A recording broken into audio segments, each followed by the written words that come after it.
కార్యానుకూలత జరుగుతుంది. అయినా రుణ బాధల వల్ల వస్తు వాహనాలు అమ్ముకోవడము, ఉద్యోగస్తులకు చిన్న చిన్న ఆటంకాలు, వీరు అనేక విధములైనటువంటి ఆలోచన విధానాలు ఎక్కువ ఉంటాయి. ఏ విధంగా డబ్బు సంపాదించాలనేటువంటి ఆతురత ఉంటుంది, కానీ దేంట్లో జయాన్ని పొందలేకపోతుంటారు. కాబట్టి వీరు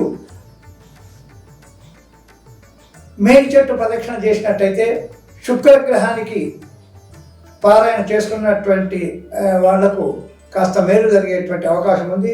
కుంభరాశి వారికి 2వ వారం.